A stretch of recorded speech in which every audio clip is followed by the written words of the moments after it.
When we think about history, our minds usually jump to the great empires, right? The emperors, the palaces, the giant battles. But what about all the powerful societies that were thriving outside of those palace walls? Well, today we're going to dive into the incredible kingdoms of medieval India's forests and hills. These are the histories you probably didn't learn in school, but you're definitely going to want to hear. So, just picture it. While sultans and emperors were running these massive empires from their grand capitals, huge chunks of the subcontinent were actually controlled by totally different groups. So what was really going on in all those vast forests and remote hills? Who was calling the shots out there? Okay, so our first stop is a huge forested region known as Gondwana. Now, the Gond people who lived here weren't just surviving in the woods. They were thriving. They built a seriously impressive and centralized kingdom called Garha Katanga and became a major power in their own right.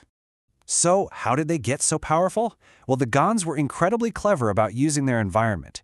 This wasn't just a loose collection of tribes. This was a sophisticated and wealthy state. And their secret weapon? Wild elephants. Seriously. Their skill in trapping and trading these animals, which were like the tanks of medieval warfare, gave them huge economic power and made them a force to be reckoned with. And they were really smart politically too. The Gonds didn't exist in a vacuum. Their leader, Aman Das, took the title of Sangram Shah, a very classic power move, and then he arranged for his son to marry a princess from a powerful Rajput clan. This was all about gaining legitimacy and plugging themselves into the mainstream aristocratic world of the time.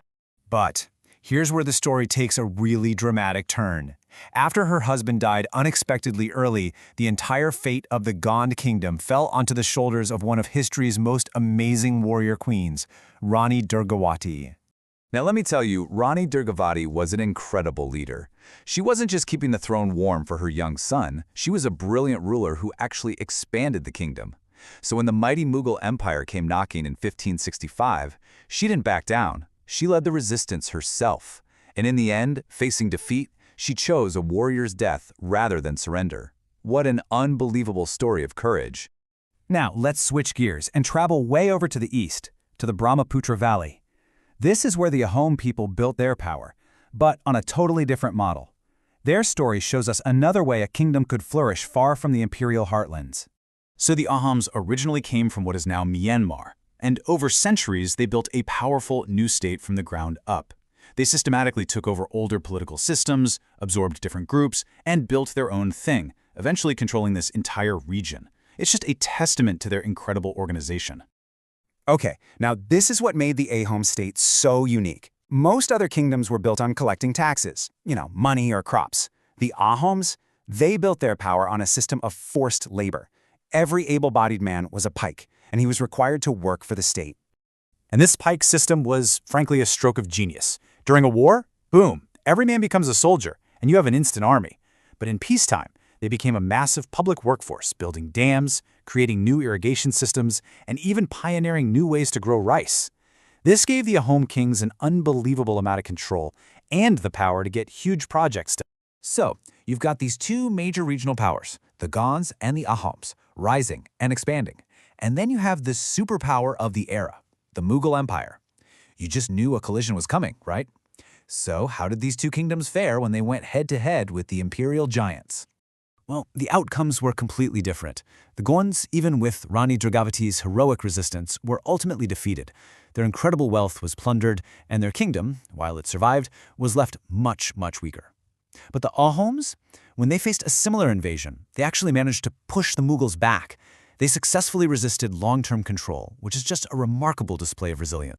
And that incredible legacy of resistance is really embodied in this one figure, Lachit Barphoo Khan. He was the legendary Ahom general who became this powerful symbol of defiance against the Mughals. His story is still a huge part of the region's identity today, a constant reminder of their successful fight to stay independent. So after hearing these two amazing stories, what's the big takeaway here? What does this all really tell us? The most important thing to remember is this. The history of medieval India isn't just one single story about emperors. It's so much more complex. It's like a giant mosaic. There were these powerful, sophisticated states with their own unique economies and cultures being built in forests and river valleys, often in direct opposition to the big empires. It just goes to show you some of the most compelling, most powerful stories from our past are actually hidden in plain sight. We just have to be willing to look beyond the famous capital cities and into the margins of the map. And that leaves us with a really fascinating question, doesn't it? The Gonds and the Ahoms, they're just two examples. You have to wonder how many other powerful histories of resilience, of culture, of state building are still out there, just waiting to be told.